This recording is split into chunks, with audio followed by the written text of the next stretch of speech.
गांव में चाउमीन का चलन अभी अच्छे से नहीं आया था, लेकिन सुरेश शहर से चाउमीन बनाना सीख कर गांव में ठेला लगाता है। अरे ये केचुआ है क्या भैया? कैसे खाया जाता है? अरे नहीं नहीं, ये चाउमीन है। चाउमीन शहर में खाया जाता है। कितने की दे रहे हो सुरेश? 10 रुपए की प्लेट भरकर। तभी वहां शहर से पढ़ा एक लड़का आता है। जरा एक प्लेट चाउमीन तो देना। सुरेश उसे चाउमीन देता है। उसे चाउमीन खाता देख गांव वाले भी उससे चाउमीन ले लेते हैं और खाने लगते हैं। अरे वाह सुरेश भैया, कमाल की बनाए हो। 2 प्लेट मेरे बच्चों के लिए भी पैक कर दो। बस फिर क्या था, सुरेश का ठेला लगता है और चाउमीन खरीदने वालों की लाइन लग जाती है। तभी वहां से गांव का साहूकार होकर गुजरता है। और ये क्या भीड़ लगी, लगता है झगड़ा हो गया है गांव में। चलूं मैं अभी तो मजे ले लूं। अरे कहाँ है, इतनी भीड़ लगी है यहाँ? लड़ाई हो गई है क्या? अरे साहूकार साहब, ना ना ना, कोई लड़ाई ना हुई है। ये तो सुरेश की दुकान है चाउमीन की। हम लोग चाउमीन खाने आए हैं, आप भी खाइए ना। साहूकार चाउमीन खाता है और सुरेश की तरफ देखता है, जो सारे दिन के पैसे गिन रहा होता है। अरे सुरेश, क्या लागत है इस काम की? अरे साहूकार जी, आप अब आए हैं तो ये पूरे 10,000 रुपए ले जाइए, जो पिछले साल शहर जाने से पहले आपसे लिए थे ना। लागत तो क्या कहे, जो आपने दिया था उसी में सीखा भी है और दुकान भी खोल ली।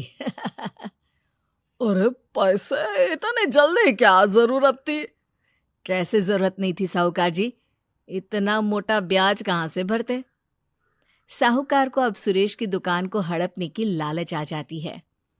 नाना करते ये सारे दिन में 500 रुपए कमा ही लेता है। अरे गांव में ये ऐसे ही कमाता रहा तो कहीं ब्याज का काम ना शुरू कर दे। अरे भैया, कोई ना कोई जुगाड़ तो करना पड़ेगा। अब साहूकार घर आ जाता है और अपनी बीवी को सारी बात बताता है। हाँ जी, ये तो मैंने भी सुना है कि सुरेश के हाथ की चाउमीन नहीं खाई तो कुछ नहीं खाया। अरे हाँ हाँ, सही ही कहते हैं, मैं अभी खा कर ही आ रहा हूँ। अरे भाग्यवान है, कितना अच्छा हो ना अगर वो पैसा हम लोगों को मिल जाए। क्यों हैं? हाँ, वो तो है, लेकिन कैसे? हम लोगों को तो चाउमीन बनाना आता ही नहीं है। साहूकार और उसकी बीवी अब रोज चुपके से सुरेश के घर जाते हैं और खिड़की से उसे चाउमीन बनाते देखते। अब क्या था, दोनों को चाउमीन बनाना आ जाता है। फिर एक रोज, और सुरेंद्र, तुझे साहूकारनी ने बुलाया था। बोल रही थी कि बेटे के जन्मदिन में 10 किलो चाउमीन का ऑर्डर देना है, बना दोगे ना? अरे हाँ हाँ साहूकार जी, मैं जरूर बना दूंगा। कब देना है घर में 10 किलो चाउमीन? अरे वो तो तू घर आकर बता कर लेना, मैं नहीं बता पाऊंगा। ठीक है, शाम को काम निपटा कर आ जाता हूँ।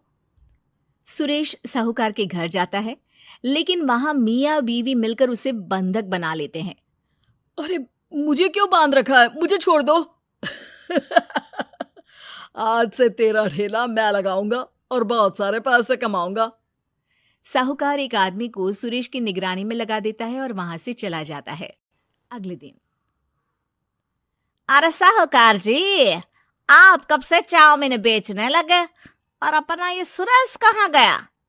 अरे वो तो शहर गया है, उसका कोई काम निकल आया था। बोल रहा था कि जब तक वो ना आए तब तक मैं ही उसके ठेले का काम कर दूं। पैसे भी तो बहुत उधार ले रखे थे उसने, लगता है कर्जा भरने के डर से भाग गया है। अरे पर वो तो बोल रहा था कि उसने सारा कर्जा उतार दिया है, और वो क्यों भागेगा? इतना तो कमा रहा था। अरे मुझे क्या पता। अरे चाउमीन खाना है तो बोलो, नहीं तो भागो यहाँ से। अरे हाँ हाँ, दे दो दे दो। अब तो चाउमीन खाना पूरे गांव के लोगों के लिए आदत ही बन गया है। ना खाओ तो नींद ना आए। हाँ हाँ, तो लो और निकालो 50 रुपए। 50 रुपए क्यों? सुरेंद्र तो 10 रुपया में देता था। अरे वो पागल था, मैं थोड़ी ना हूं। गांव वाले, जिनको चाउमीन की लत लग गई थी, वो करते भी क्या? दे दो और ये लो 50 रुपए। लेकिन फिर साहूकार उन लोगों को प्लेट में थोड़ी सी चाउमीन रख देता है। अरे ये क्या, पैसे 5 गुना ज्यादा और चाउमीन बस इतनी सी। अरे साहूकार साहब, भगवान से तो डरो। बस फिर क्या था, साहूकार की मन मर्जी चलने लग जाती है और गांव वाले करते भी क्या। एक रोज मुझे तो लगता है कि सुरेश को साहूकार ने मार डाला होगा, क्योंकि उसका काम इतना अच्छा चल रहा था, फिर वो क्यों जाता, और वो भी साहूकार के हवाले दुकान करके। ना बाबा ना। अगले रोज भाग्यवान, देखो तो जरा, इस सुरेश भी ना कितना पागल था। जिस काम से वो ज्यादा पैसे बना सकता था, उससे इतने कम पैसे छाप रहा था। 50 रुपए प्लेट में भी गांव वाले खूब खा रहे हैं चाउमीन। हाँ जी, और जितने में वो लोगों को 10 प्लेट खिलाता था। भर भर कर हम लोग उतने में 20 प्लेट बना रहे हैं, क्यों जी? वहीं सुरेश रोज भगवान से मांगता कि बस एक बार वो किसी तरह वहां से निकलने में कामयाब हो जाए, लेकिन उसकी हर कोशिश नाकामयाब होती। फिर एक दिन, अरे भाग्यवान, ऐसा कुछ करो कि चाउमीन बनाने का खर्चा आधा हो जाए, जिससे हम लोगों को और मुनाफा हो। ना जी, मुझे तो कोई तरकीब ना सूझ रही। अरे सुनो, एक काम करते हैं, चाउमीन जो सब्जी लगती है वो मंडी में लेने तुम देर रात चली जाना। तब तक वो सारी सड़ी गली सब्जी जो दुकानदार वहीं फेंक जाते हैं, वो उठा कर ले आना फ्री में। अरे वाह जी वाह, आप तो बहुत समझदार हैं जी। बीवी वैसा ही करती है, लेकिन अब लोग चाउमीन खाते तो मुंह बनाकर।